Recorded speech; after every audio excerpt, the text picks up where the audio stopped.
How to check if someone has blocked you on WhatsApp. This tutorial shows you a quick trick to find out without relying on profile pictures or message ticks. First, open the WhatsApp app on your Android device. From there, open a chat with the contact you think may have blocked you. After that, tap the text field and type @MetaAI and hit send. At this point, here's how to read the result. If the person hasn't blocked you, MetaAI will respond instantly in the chat, regardless of whether the other person is online or offline.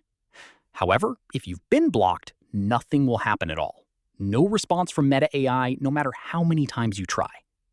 Following this, that's the key difference. A response means you're not blocked, and complete silence means you most likely have been.